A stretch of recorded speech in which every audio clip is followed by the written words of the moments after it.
Thanks so much to all my patrons. Join now to help support the channel and help pick the books that I review. Link in the description.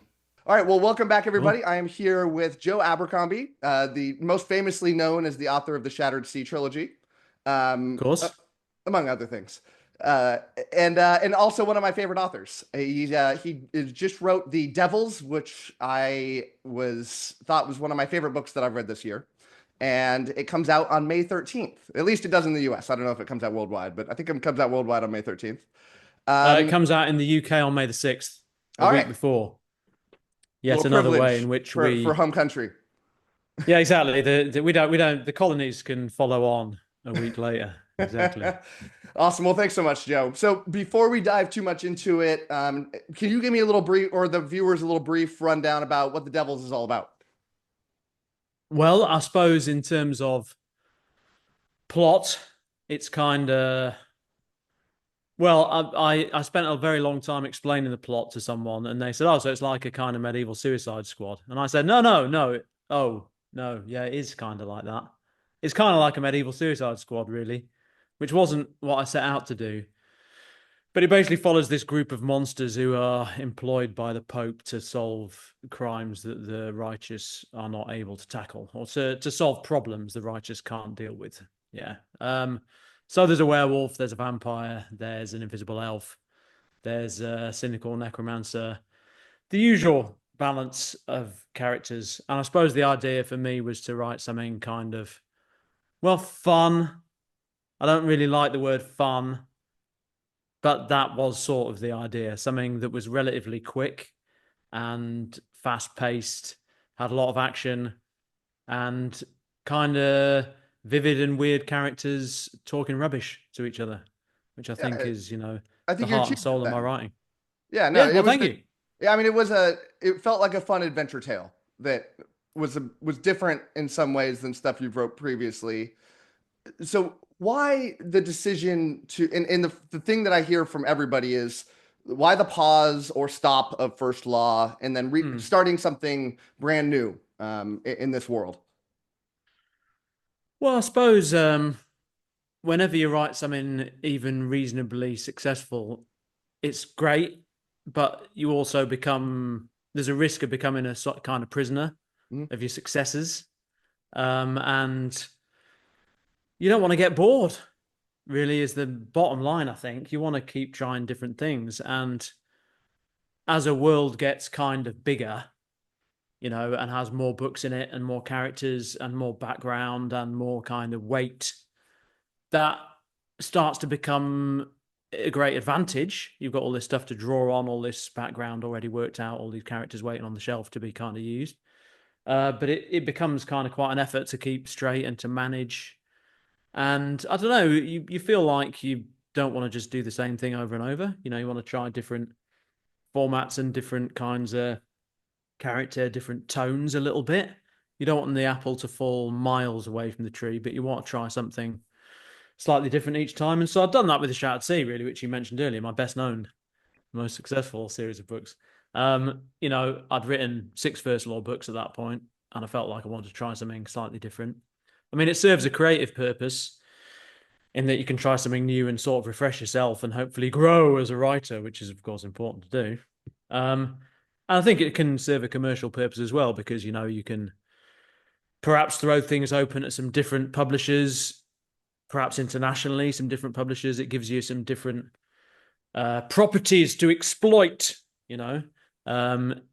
you can only sell film rights to the First Law world one time, really, because they're all interconnected books. But a new set of books gives you the opportunity to kind of develop that in a different way with different people, gives you another pot on the boil. And so there's a lot of good reasons to kind of, have more than just the one string to your bow. But I think the overriding one is you don't just want to be plowing that same furrow over and over, because you can get kind of, I think, creatively stagnant. Yeah. So how did you go about developing this series and this world? Like, how does that idea start? I'm always fascinated by the inception of an idea for somebody. And like, when did that begin? Was it early on and in this, you fostered it over time, or did you sit down and say, I need to come up with something, and sat down and just bang this one out? Kind of combination of the two. I mean, I'm not really an inspiration guy, as anyone who's read my books will I'm sure tell you. I don't tend to be a kind of stroke from the heavens, or bits of ideas will come suddenly. I'll think, oh, that'd work, that'd be good, but it's not as though I can kind of track down that one moment when eureka, lightning struck, and I knew this was exactly the book I want to write. Generally, I kind of work ideas up in quite a painstaking way. And I think this one goes back a long time. So before I wrote The Shattered Sea, I met with a YA editor who kind of liked my adult stuff and sort of said, you should try writing a YA book. If you ever thought like of doing that, then, give me a call. And so that idea sat in my mind for a little bit. And the first idea I had was actually this idea, which was the Pope keeps a set of monsters in the basement. But it felt more like an adult idea than a young adult one. And then I had the idea that became The Shattered Sea, and so I did that instead. But this other idea was kind of still hanging around. And I think because I've written, well, within the context of fantasy, not immensely long series, but still, something like The Age of Madness is a big, quite weighty trilogy with a lot of threads interconnected, very complex, a lot to keep straight. I kind of fancied something that was more episodic, that you could dip in and out of a bit more as a writer. When you're writing one of those big, complicated trilogies, you really need to keep your head in the game. If you go off to do something else for a while and come back, it takes some time to kind of work out what's going on again, if you like. So I wanted something I could, dip in and out of, and it was felt like a less intense commitment, would be more fun for me in the region. And of course, it was fun for like a week, and then it became the endless drudgery of work, staring into the abyss like Don Draper. So is that what this is going to become? Is this episodic? You're going to write random stories within this world, not necessarily I don't like the word connected? random. I don't like random. I mean, these are going to be meticulously tooled and lavishly thought out I shouldn't have. episodes within a wider world. Yeah. More like meticulously planned out, but not very connected to the other stories. Or Yeah, what's yeah. it going to look like? I mean, yeah, it'll be. I think Slow Horses, like, is a good example of something in a similar sort of mode, I suppose. Often it's more of a thriller or a detective story mode. Philip Marlowe. It's a Philip Marlowe story, but each one largely kind of stands on its own. You don't necessarily need to read them all in order. Likewise, something like Slow Horses has a group of characters, and there's some churn within the group from story to story, and there's some wider continuity going on. But basically, each book kind of stands on its own and is a kind of episode. And so I suppose it's that sort of approach. I mean, the first book very much stands on its own, more or less. But the second one, which I'm sort of in the process of wrestling with now, has many of the same characters, though some new ones and some, aren't in it. And it's in a different place, tackles a different story, but again, it's relatively self-contained within that book. So that's kind of the idea. Yeah. Awesome. So my channel has a lot of, we're really big into honesty here. So I want you to be honest with this answer that I'm gonna ask you here. Okay, sure. I was talking to another author a while ago, Michael J. Sullivan. You talked to other authors. No one told me about that. Well, it was more like it wasn't like a conversation. It was more like okay. I typed a message, he typed back. Yeah, it wasn't like what we have. Okay, good to know. Yeah. But Michael J. Sullivan mentioned that he would never want to write outside of Rhaenyra because of how much effort he put into the world, and creating a new world would be so difficult, and he had so much investment that it would be hard for him.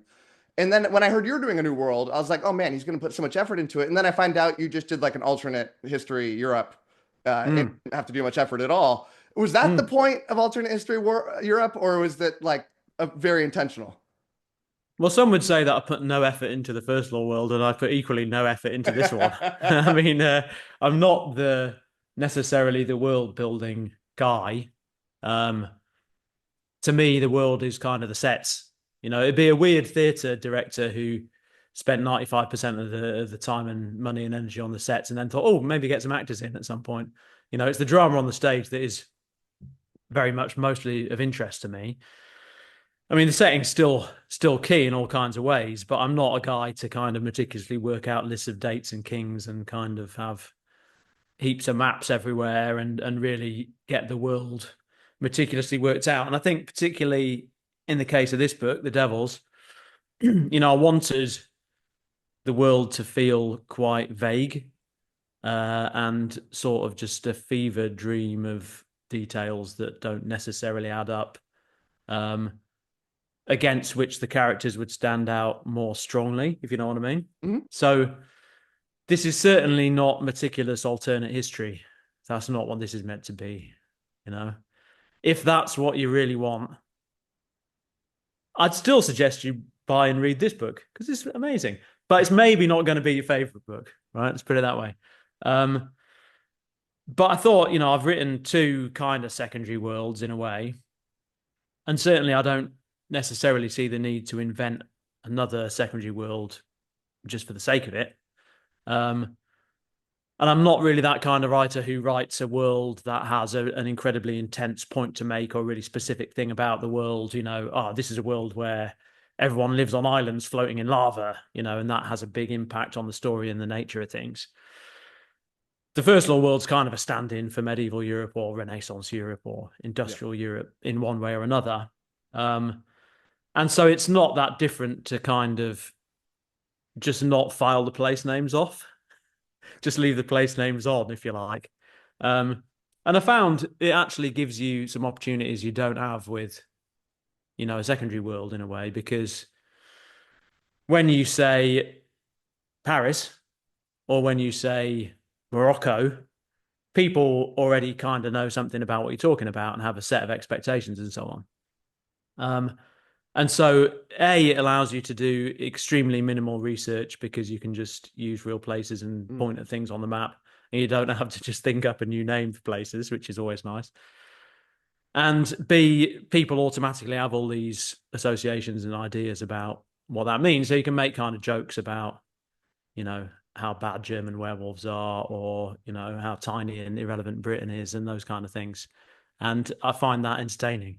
So it sort of allows you a shorthand and allows you to make jokes, which, seemed it's a slightly different take.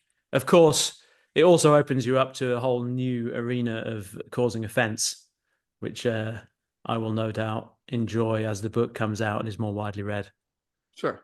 So speaking of humor, Joe, you're one of the things I think you're most well known for is this kind of blend of dark world with a cutting edge humor blending through it. So it never feels overly serious because you have that humor constantly overriding everything. At least it was in the First Law. I was so happy that this continued on through the Devils. It felt like a very similar writing style, which was great to me.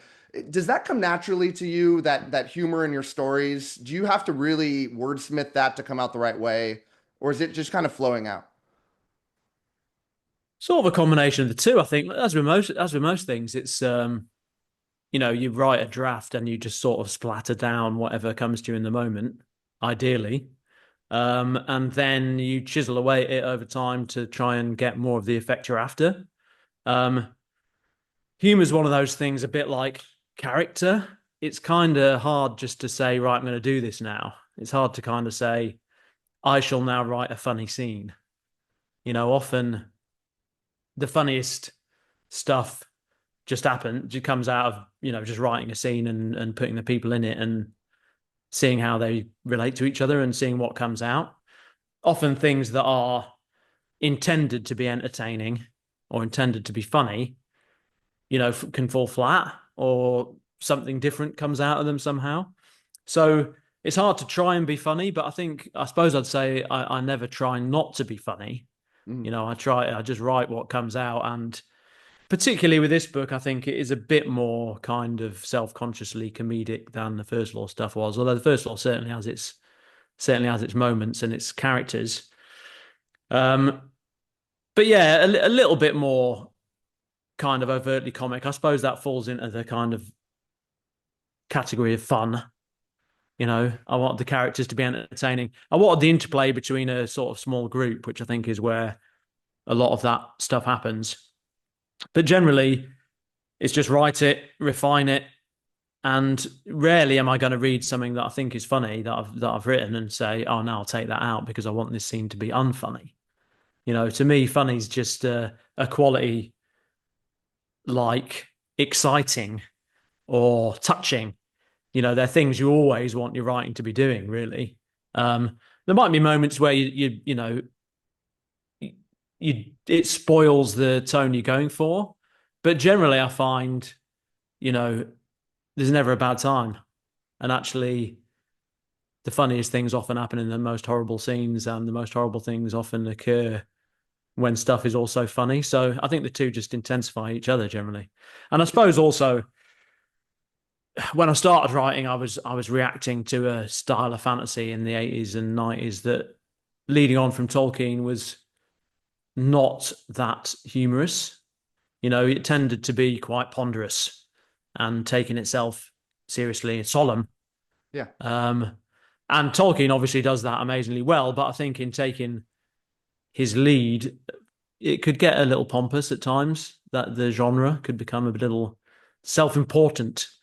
So you had that thread, and then you also had the kind of out and out, comic writing. There wasn't much that sort of combined the two in a way. And so that's always been something I was, eager to do, because it's something I enjoyed in stuff I read outside of fantasy, that combination of the comic and the unpleasant. Did you grow up in that kind of household? Was your family big into the comedy and having fun with life and making light of everything? Yeah, I suppose so, in a kind of acid and vengeful way. Yeah. Yeah. Excellent. So Stephen Pacey is kind of well known in the fantasy sphere with his performance of your First Law books. Is Sure. kind of like the pinnacle of an audiobook performance. And at He's least very I've good. seen First Law recommendations come to people in a huge amount simply because of that audiobook narration and people Mm. wanting to hear that performance and then falling in love with your writing through that medium. Yeah. How did you get connected with Stephen Pacey? Obviously that connection staying with the Devils, who he's doing your audiobook for. And are you Yep. seeing that success come directly through that? Because I don't know that a lot of authors can say that something has had such dramatic success as Stephen Pacey has had with your works. Yeah, I mean, I made him the man he is, of course. Uh, Yeah, he didn't have a career before this, I think, right? yeah, no, unheard of. I would love to take more credit for choosing him, and for him being the guy doing it, and for the way it's come out. But it was really the kind of audio team. Obviously, when the books were first published, it was before audio kind of became a major thing. It was actually quite an afterthought. This was Mhm. so 2006. The first book was published in the UK, and it was by no means an automatic thing for books to get an audio version. It was something that was kind of a 25 CD box for truckers and the Mhm. blind, largely was what the market was. And obviously, over time, as phones have become capable of more and more, and everyone's carrying around effectively an audio device with them all the time, it's just become a bigger and bigger and more important part of the market. And so I think probably it was 2009, 2010, maybe, when they first recorded the books. I think, in fact, Best Served Cold and the Heroes were recorded in the States first with a different narrator. Hmm. And then in the UK, they chose Pacey to do the first three books.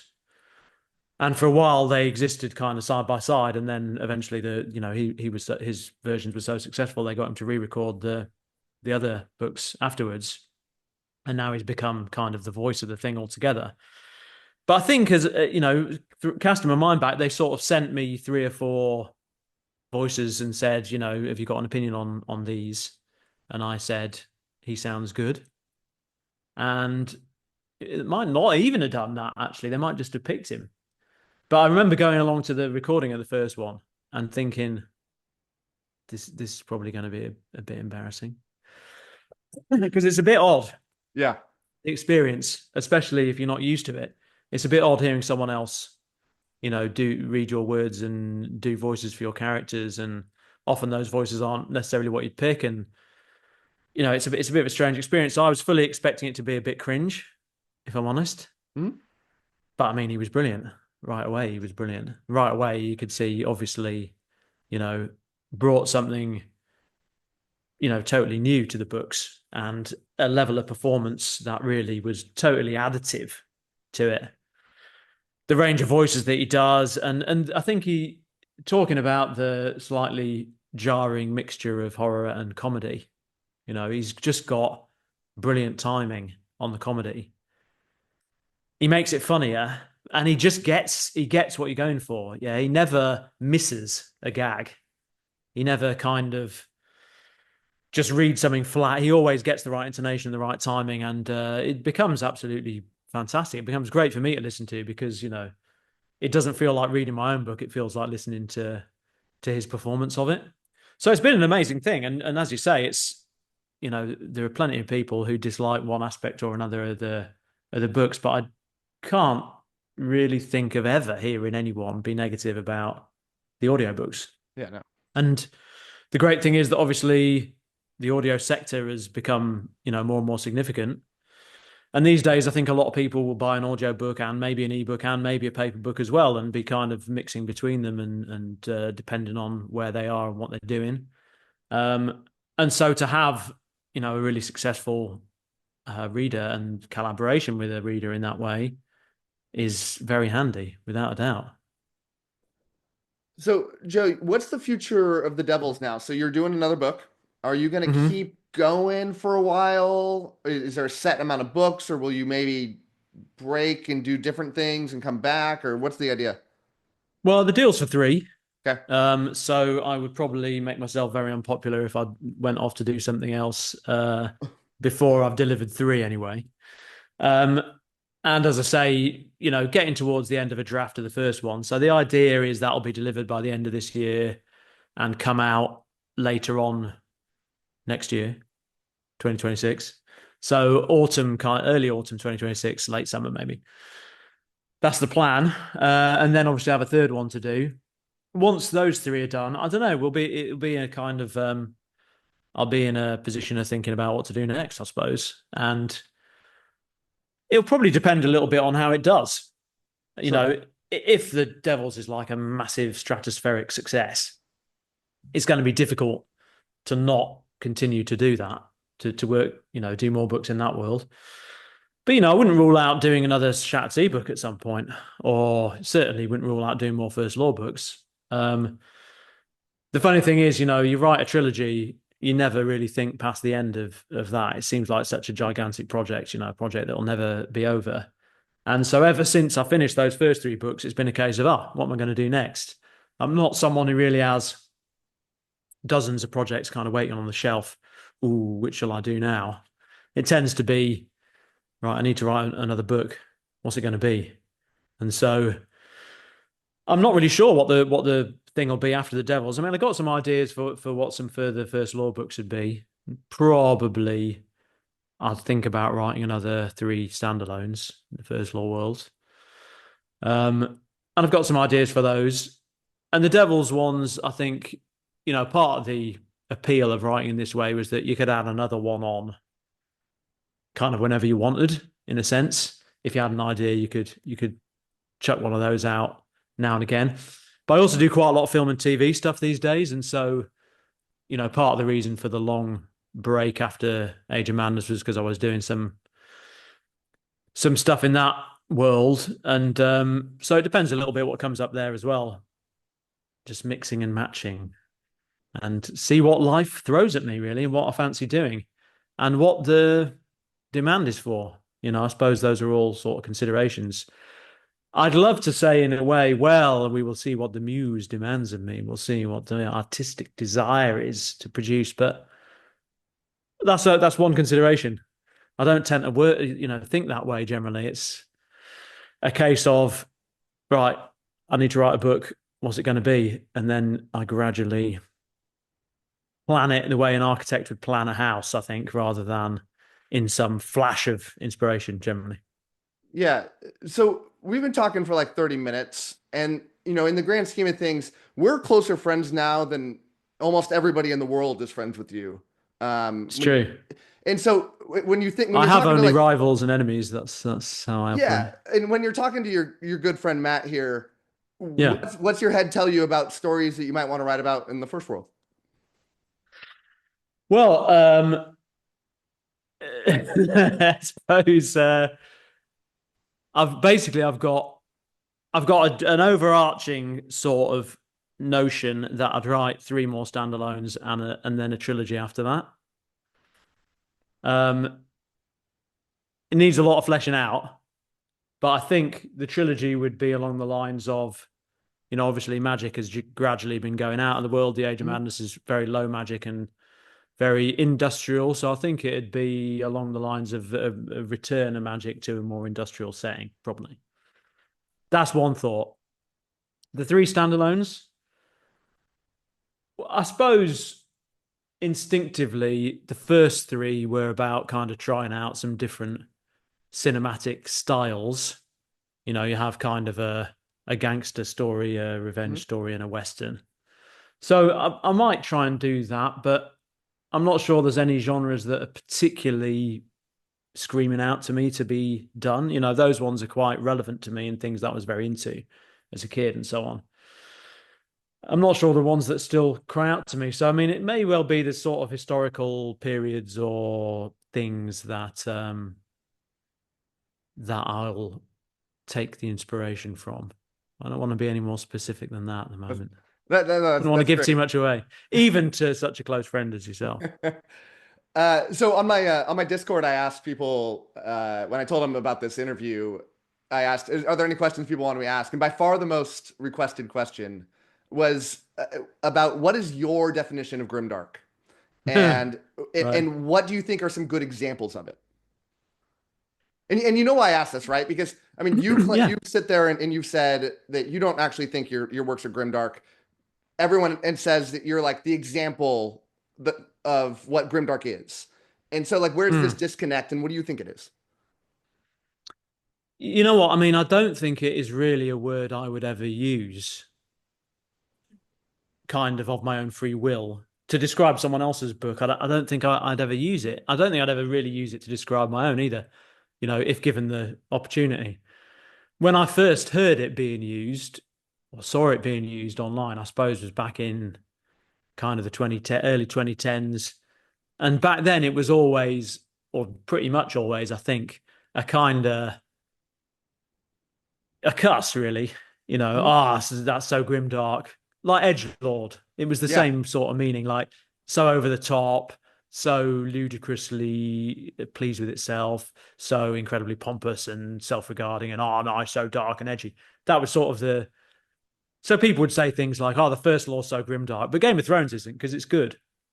That would be the thing. Like Yeah. grimdark meant it's also bad. And then I suppose people started using it much more to describe a sort of genre or a subgenre that they liked or that was interesting to them. I mean, I called myself Lord Grimdark on Twitter as a joke, right? Not Yeah. because I actually believe myself to be the Lord, the official Lord of a subgenre. I mean, I'm not sure they have those, if I'm honest. Um, so I've always used it as a joke, but people started using it much more to describe a certain style of fantasy. And obviously, when people wrote those books, no one was thinking, I'm going to write a grimdark book because it didn't exist. I mean, there was no such thing. When I wrote the first lot, I thought, I want to write something like Lord of the Rings. I want to write an epic fantasy. And I happened to write something because a lot of what I'd read was quite heroic and quite morally simple often. And quite sanitized, perhaps, in its violence and things, stuff like David Eddings, and back in the day, Dragonlance, things like that. I wanted to write something that was, darker and more morally grey and, had more visceral action in it and those kind of things. And so that just seemed like an interesting thing to write. It wasn't an attempt to do something particularly, earth shattering in any way. Um, And so I suppose, I just write what I write, and it's up to other people to decide what genre it fits into or how to categorize it. To me, it's useful insofar as it might connect a reader with something they want to read, Mm. and it's not very useful outside of that, especially because no one, as your question, I think, kind of indicates and is getting to, no one really agrees on what it is or what books fit into it. It's singularly nebulous, even compared to things like urban fantasy or romantasy or categories like those, which are still very floppy around the edges, I guess. Grimdark's totally ill-defined and no one agrees. And so everyone is always talking past each other whenever they try and have any significant discussion about it, because they can't even agree on what the books are. And they do that thing of saying, well, I hate Grimdark because it's this, that, and the other. And you read it and think, well, that doesn't seem to really describe what I do. They'll say, Grimdark's all humorless. It's all, there's no laughs in it. You think, well, okay, so they're not talking about my stuff then, are they? But then someone else will say, yeah, it is, because Grimdark's this and Grimdark's that. And no one ever agrees what books are in it. And no one ever really justifies their arguments with examples. It just becomes a big bin into which you kind of stick the stuff you like or the stuff you don't. And so, fans of Grimdark will put everything in there, from Saving Private Ryan to Game of Thrones to anything you can imagine, really. Anything that is slightly pessimistic or challenging. And the anti-Grimdark crowd will take out anything they like or think has value and say, well, that doesn't belong in that bin. So I find it pretty useless, I'll be honest. And especially tedious, I find the argument of, well, everything's Grimdark now, so what we need is more shinily heroic stuff. Because it just feels to me like shinily heroic has always been the kind of basic mode and never went away, And stuff that is genuinely cynical is always quite a hard sell, I think. Mm. People don't really have that much appetite on the whole for that.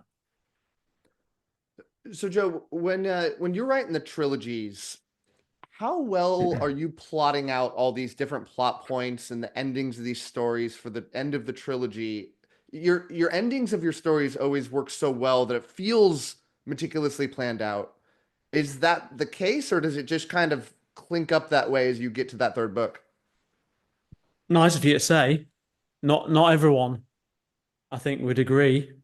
There are certainly people who find my endings quite frustrating and ragged and open-ended.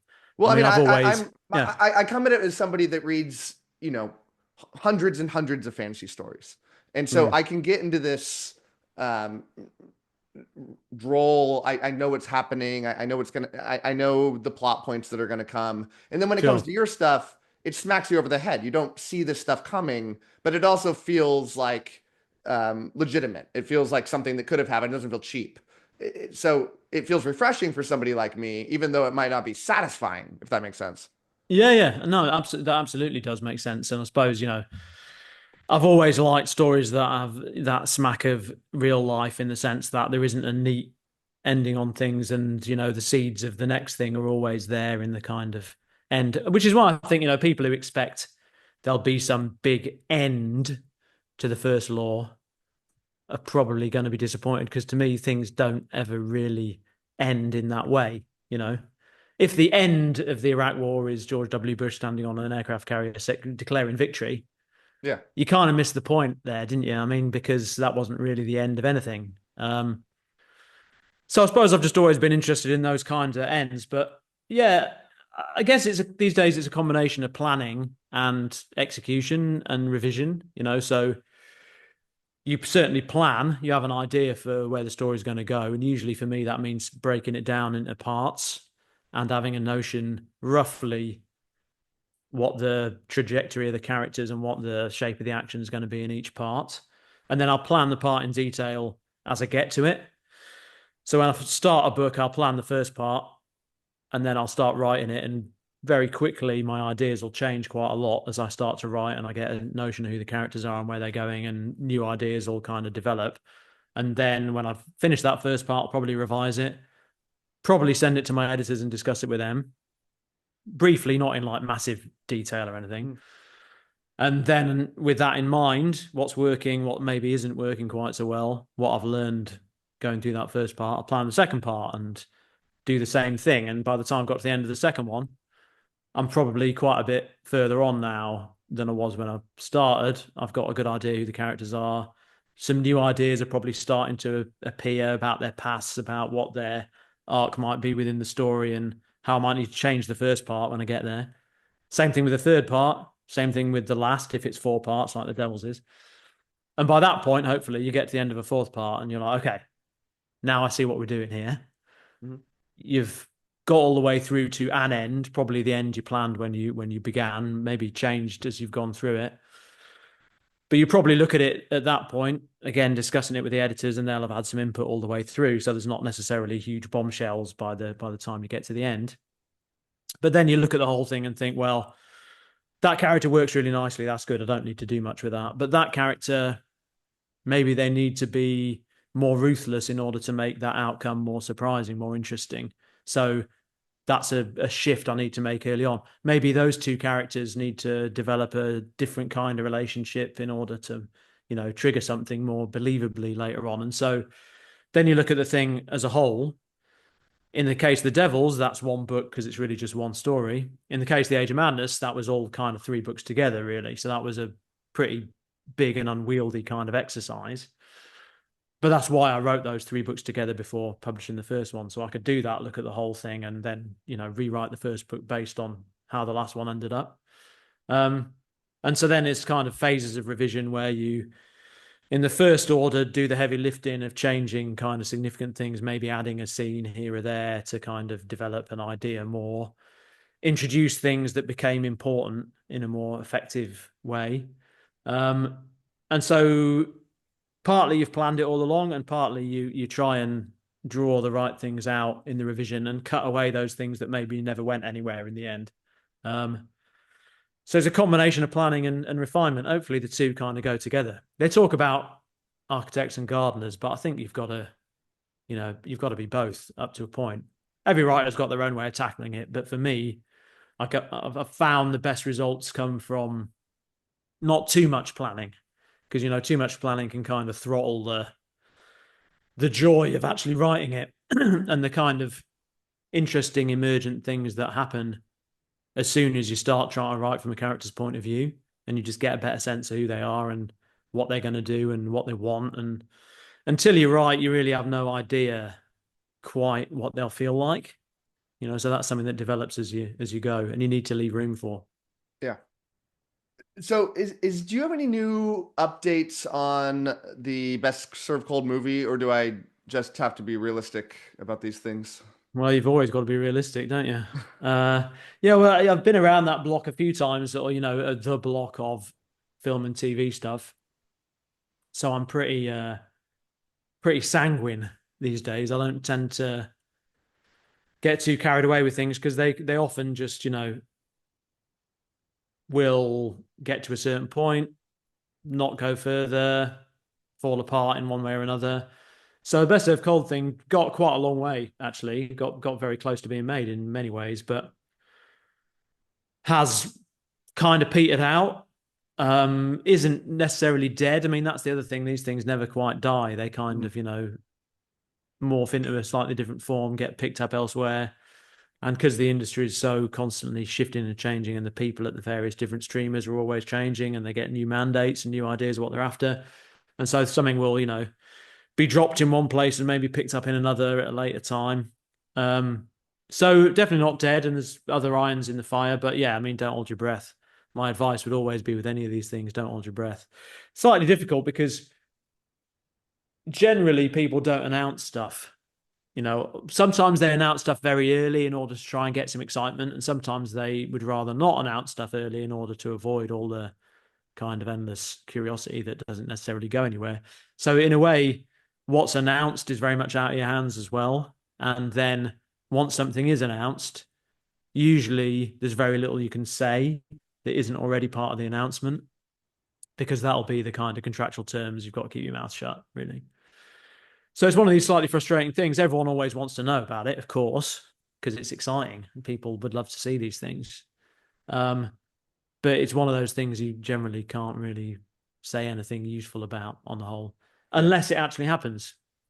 So, you know. So, Joe, I want you to appreciate this, and you probably don't up until this point, but I actually structured this interview into 4 parts. Very nice. Yes, Good and so work. we're entering the 4th part. We're moving into the random questions that has The nothing to do with. winter, if you will, of our seasonal structure. Yeah. So my first question of the random questions is, uh, why is your name Joe Abercrombie? Why is it? I suppose that would be a name from a question for my parents more than it would be for me. I think the Joe was my mum had an uncle Joe, I think, but I was going to be an Edward, apparently. Joe was one of the names they kicked around, but they decided to go with Edward, and then they looked down at me in the cot and they just said he's a Joe. Yeah, it worked So I out. I was became supposed to be an Joseph Allison, Edward. so it You worked what, out. sorry? I was supposed to end It up being did. an Allison, but I ended up as not a girl. But the Abercrombie's just the Abercrombie. I mean, that's my name. Uh, they there was some talk about using a shorter and easier to fit onto a cover name. I think the kind of designer's dream is a sort of Stephen King 2-syllable first name that you can print quite small, and then the big single syllable that you can stick in the middle of the cover. You know, that's What would it be? What would be the last name that we would come up with for you? well, that's it. We did go through this kind of exercise, but it always felt really weird. The whole thing felt really weird. You know, this idea that you might go to an event and you'd be introduced on stage by like a name that of a person who doesn't really exist. It just seemed like an odd idea. I mean, obviously, there's many writers who very successfully do it. Many writers who have multiple nom de plume, as they say. But to start out with, it just seemed like an odd thing. So I stuck with my actual name. So I don't know that you intentionally did this, but let's talk about one of those authors, Robert Jordan, which was not Yeah, Robert Jordan's real name. Uh, sure. when he passed away, Brandon Sanderson very famously kind of took over that series. Very hypothetically, if there was like a massively popular author that wrote kind of a darker story that passed away, that had a book or two left, would you ever consider like picking up that massively popular series? I think Mark Lawrence is totally healthy as far as I know. There's no problem there. I wouldn't worry about it. I think this is just a non-question, you know. Oh, I don't know. I mean, firstly, it's a kind of weird, morbid question, isn't it? But I think as a general principle, I would find it weird. Yeah. You know, it's such a personal thing, the writing. To me, the joy of reading stuff is kind of getting the authorial voice that no one else can deliver, right? Mhm. And the mixture of concerns and ideas about the world that no one else has. And so I feel like without the original author, what is it you're getting in a way? It's kind of you ticking off the plot points, so you kind of the destination's never been necessarily the point. It's not like I want to know necessarily how the plot resolves. I want more of time living in the heads of these characters, and for me, that comes really from the writer. I think, you know, if you were going to take that on, obviously Brandon, very prolific guy, Mhm. incredible work rate, much harder working than me, huge fan of Robert Jordan's stuff, and so I guess he had that time and the love for the material that made it work, right? I'm just not sure I would ever have that enough to. I can't imagine what a book I'd want to take on, a series I'd want to take on, and plow that effort and energy to try and inhabit another writer's stuff, which would in a way be like wearing someone else's clothes. The whole thing just feels weird to me. Yeah. So yeah, I mean, obviously, you know, it worked in the Brandon Jordan case, but that feels like a very specific case for both of those writers, and not one that I think generally is ever gonna is a general rule. You Well, know, I people have suspect now the come to odds kind of of the expect Brandon that. one working out were probably pretty slim, and it just happened to have worked out. Yeah, and I mean, I think it works out partly because of the qualities that he has as a writer. That he's just, you know, as he could do those big books. He could Yeah. deliver on in a timely way, still keep his own momentum with his own stuff. You know, I have a hard time imagining, you know, giving up a book that I wrote myself in order to, you know, write one. It's kind of writing for hire in a way, and there's some joy to that. There certainly can be, but it's tough to justify compared to writing your own thing, which you properly own things. Yeah. So Joe, I saw that you have played a lot of video games in your life. I mean, I insist to my wife that it's a normal and moderate amount. This is the standard amount. Do you still play any games? And if so, what have you played lately? Yeah, I'm playing the new Assassin's Creed at the moment, the Japanese one, Shadows, is it called? Yeah, I'm playing that. I don't mind a bit of Assassin's Creed now and again. It's it's like toast, isn't it? You know, it's not that nourishing. It's kind of the same thing each time, but it's not. You know, it's fun. It's nice. Sometimes you get up, you want toast. And it's very amazing looking. This one, really quite amazing looking, which is always good. I play Crusader Kings 3 a lot. That's kind of, you know, I would describe myself as an atheist, but for Crusader Kings 3, which of course is where I get my spiritual nourishment in life. It's just an incredible thing that always has new stuff to kind of enjoy in. Where do you gravitate towards in Crusader Kings 3? I'm a huge Crusader Kings 3 player. Well, I tend to, you know, gravitate towards whatever achievement or thing they've, you know, I tend to do the tasks that they set, because the game offers you these incredibly difficult kind of challenges to do that require a totally new way of thinking often. If I was left to myself, I'd just endlessly do the same Middle European and play in kind of the same style. So it's interesting how the game, you know, forces you to role play to a degree, which I think is kind of really interesting. And, you know, hilarious stories happen on it of, you know, will emerge that you think, wow, this would make a great story. You know, a king who randomly ends up sort of marrying his bodyguard, or, you know, having an entire subset of bastard families through various different lovers and stuff. It's just such an ingenious kind of thing, and very unlike other games.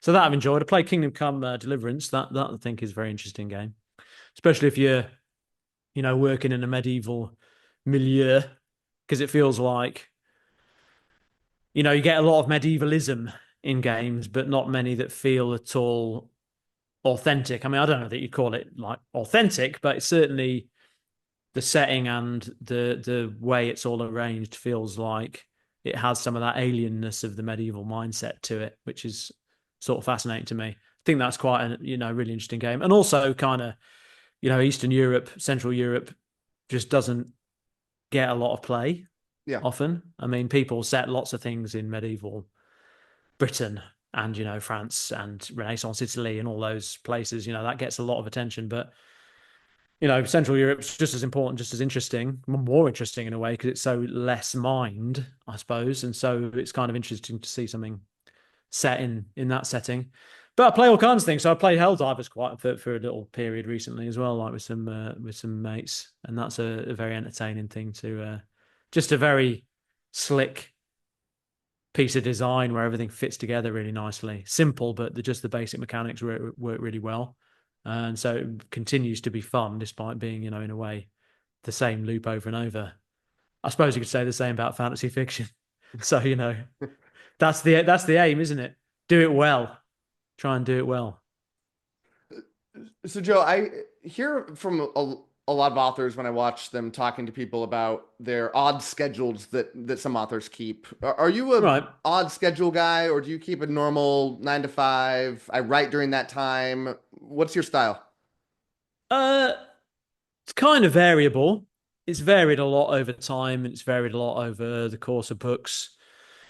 I mean, I tend to work much better at the start and end of a project, with a book anyway. So with the excitement of trying something new, often I'll kind of make a lot of headway early on. And then towards the end of a project, as I start to revise it and I see the finish line, I feel it all coming together. That again is stimulating. Usually go through a bit of a slump in the middle where I find it hard to make much headway or, really put in the chair time. But in terms of the sort of arrangement of the day, I mean, it depends again a little bit on, obviously when you start a book, there's just a kind of planning phase. When you end a book, you're revising. And when you're drafting, I'm trying to put in, a few good blocks of time in a day and hit a certain number of words just to keep things kind of moving. I used to be a real midnight night owl, midnight oil sort of guy, before I started, before I was a full-time writer, before I was published. I was working as a editor, as a TV editor, so I'd tend to, have a day at work, 10 till 6 or whatever. And then I'd write in the evening, and often I'd write when other people had gone to bed. So I'd kind of write from midnight through till 2 in the morning kind of thing. And that was sort of how I wrote a lot, the first of all, really.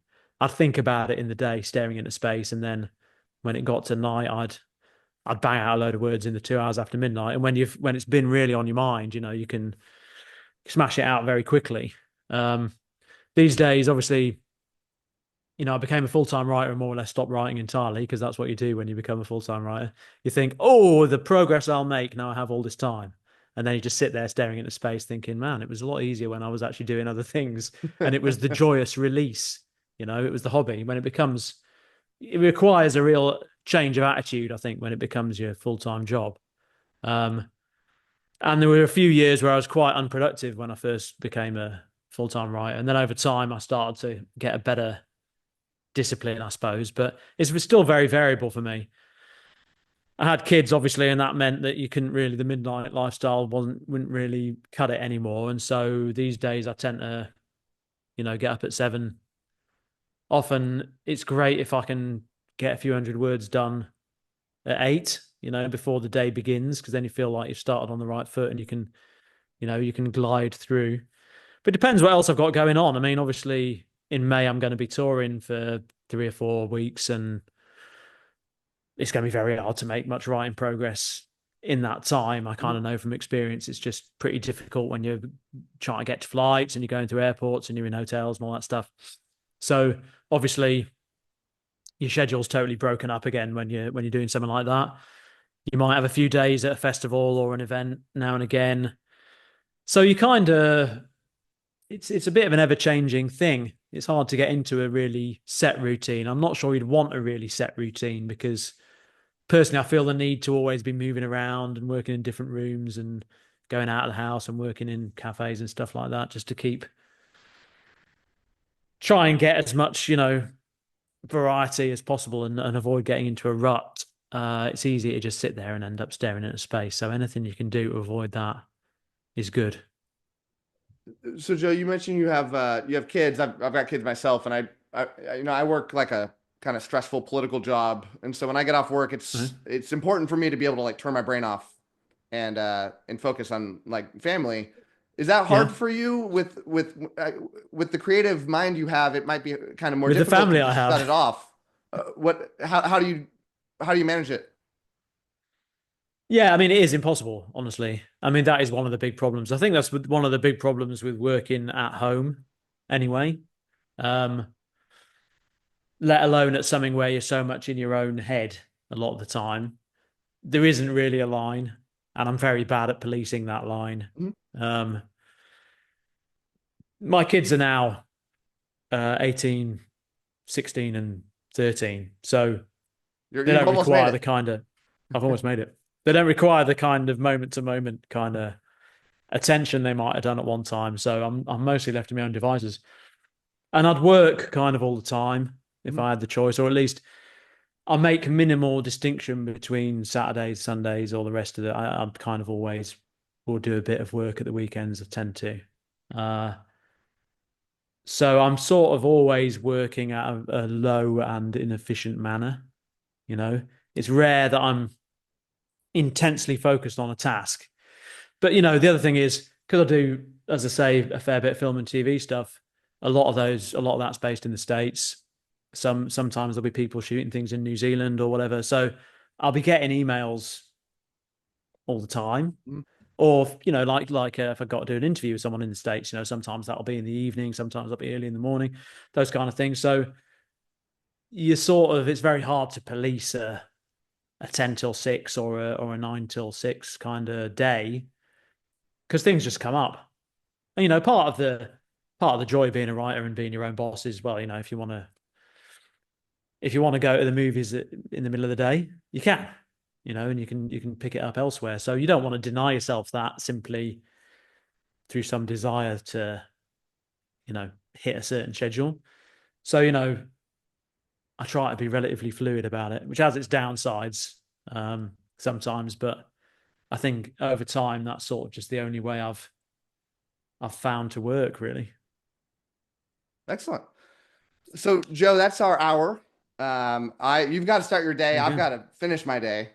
Yeah, I'm hitting 2 a.m. here. Oh no, man, sorry about that. Hey, it's okay. This is fun. This is my first ever interview that I've done. Really? You started at the top. So this is like my trial before I interview like a really big author, like like Jay Kristoff or something.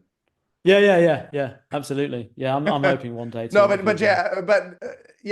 I super appreciate it. You truly are one of my all-time favorite authors, and I've been very like fanboying out once I was able to connect with your publisher and get this going on my calendar. So it's been such a pleasure, and I really appreciate making time for me.